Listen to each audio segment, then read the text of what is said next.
want y'all to think about something. Did the baby boomers set us back? Did they influence us in the right way? Did they cause us to be passive aggressive? Let's talk about this. What's up, you guys? My name is Regina. We got a good video today. We're talking about baby boomers and how they affected our lives. So let's get into this video. For you all who don't know, baby boomers were born between 1946 and 1964. See, after World War II, a lot of people was having babies, y'all. It was a lot of baby boomers. They made up about 40% of the population. Now you got to think about that. That's a lot of influence to have. See, during that time, it was a lot of machines and technology was being used in manufacturing plants. People had a lot more jobs. Of course, people were working long and hard because, you know, baby boomers are very hard workers. They were working between 50 and 70 hours a week. That's no big deal though, right? Because we do that now, right? So we're gonna take it all the way back, right? I can only tell you according to my perspective, according to my lens, how I see things. See, I grew up in poverty. I grew up in low income apartments. People refer to where I lived at as the hood. And that's what it was because we were barely making it, you guys. See, my parents, they worked long hours. Sometimes they would work 2 jobs. I had a mother and a father in the house. Let me tell y'all something about baby boomers. Baby boomers were very strict.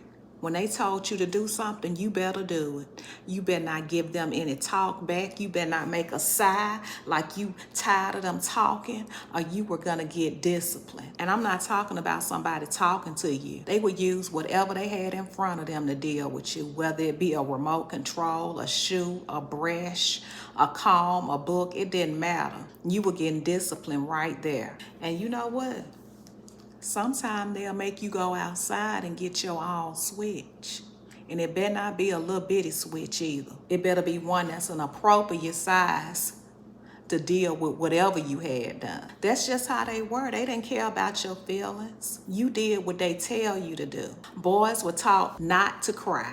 And girls, they allowed you to cry a little bit, but after that, you need to suck it up. Get over it. Stop all that crying. Some people say they didn't have a whole lot of emotion. But y'all understand, like, baby boomers was raised by the silent generation, and the silent generation was even worse. Silent generation was at work most of the time. Everybody in the house in the silent generation was working. So y'all have to realize, like, the baby boomers got some of their behaviors from the silent generation. And I'm gonna talk about the silent generation on another video because they were something else, you hear me? See, the baby boomers, they believe in corporal punishment. And here in Alabama believes in corporal punishment as long as it's not excessive. And that's what the baby boomers did. They utilized corporal punishment on everybody. It didn't matter what you did. They wanted you to respond to whatever command they told you to do. They didn't try to understand your feelings, and they were not concerned about your feelings. And see, that's the problem right there. They did not try to understand our feelings or try to figure out where we were coming from. And see, I believe in discipline. I believe in treating your parents with respect and doing what they tell you to do. But I also believe in communication as well between the two. I'm not telling you how to raise your child. I feel like the baby boomers, they put everybody in a category. Every child was disciplined the same way. And we all know now that we have evolved and got a little bit more understanding. We know that all children are not the same, right?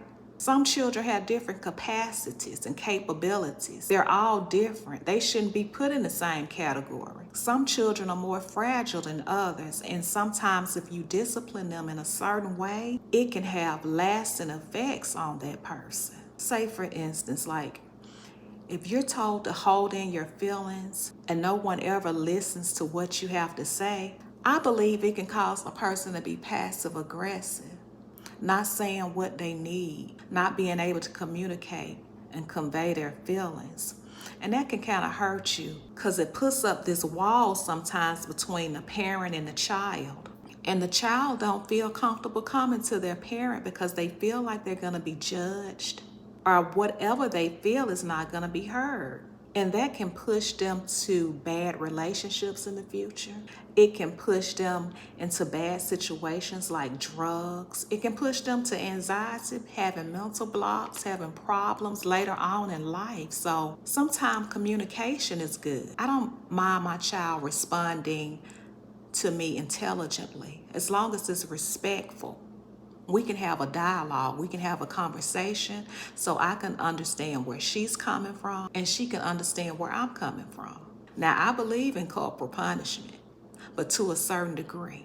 Sometimes I just feel like the baby boomers, they was just too aggressive with it, just too excessive with it. And they used strong language all the time in my community, y'all.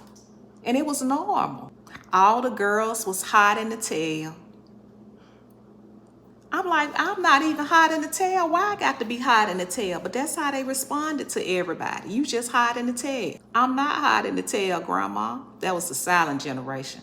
They'll call you hot in the tail in a minute. And you could just be asking a question. They don't care. You just hot in the tail. You just giving your opinion. Now you hot in the tail and grown. Y'all, sometimes that behavior can cause us to conform and not speak up for ourselves. Sometimes I think it can cause us to not even negotiate our salaries on the job. That's why we was working so hard. We didn't say nothing. We just kept moving, just kept going. We just brush it off. Sometimes it just need to be communication, just to understand where the person is coming from. Now, my mother, she was not aggressive like some of the parents.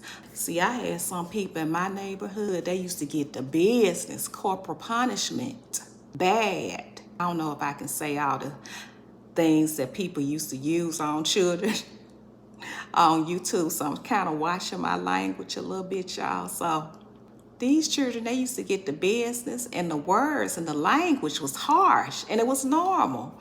We hear words and language and we just, keep it moving. That's just how we were. But as I got older, I realized that I withheld a whole lot of stuff in because I did not want to be judged. I didn't want to be looked at in a certain way, and I definitely didn't want to disappoint my parents. Now, my parents, they did use corporal punishment, but they were not abusive. I did fear them because they did mean business. They put us on routines and schedules. At 12 years old, I knew how to clean up a whole house and prepare a lunch.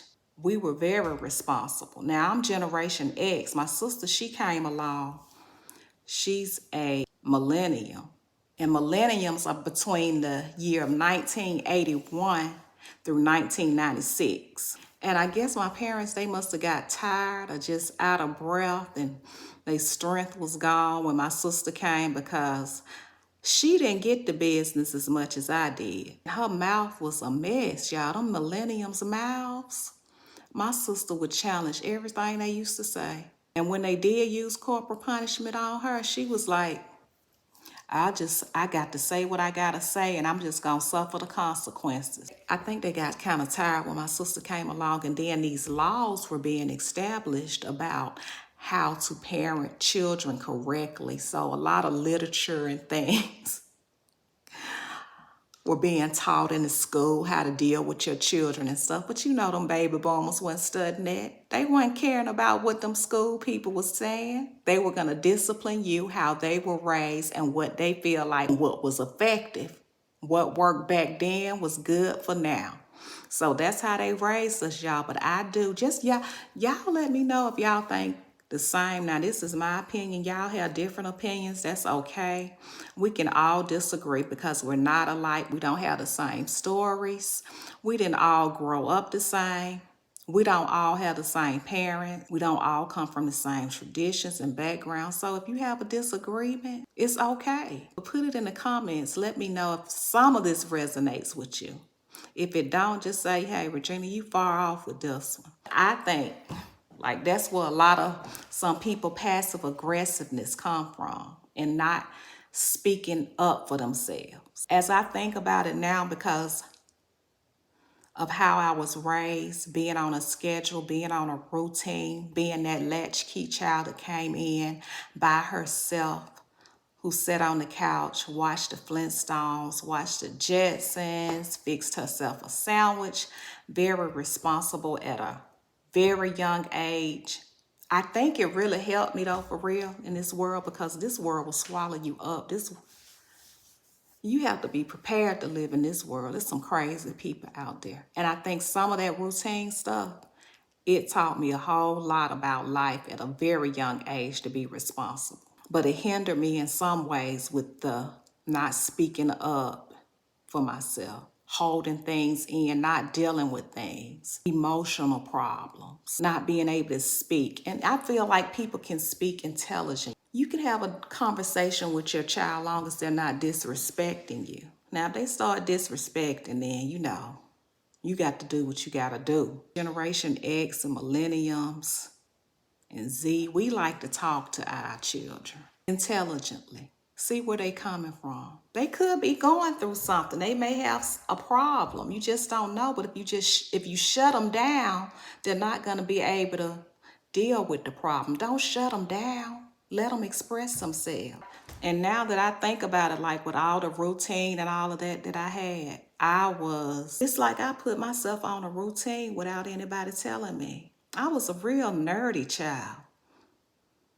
I was a safety patrol. I used to go to school early in the morning at 7 o'clock.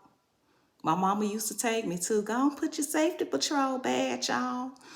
Then that was in middle school. And then when I was in high school, I was in the ROTC. I get to school early to put the flag up. I was on the volleyball team.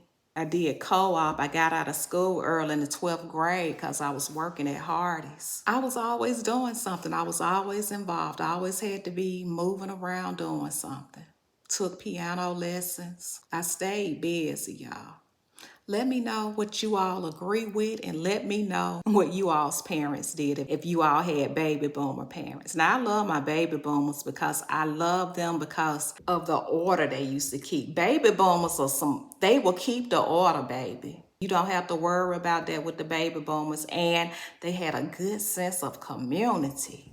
If somebody needed help, the baby boomers was coming to your rescue. They knew all their neighbors. I'm going to get to that on another video, but I'm just creating controversy on this for real, just to see how you all thinking about it. But don't be getting too mad at me in the comments. Now, if you got a disagreement, say it respectfully, okay? But that's all I have, you guys. I hope you all have a great day, and always be blessed and shine bright.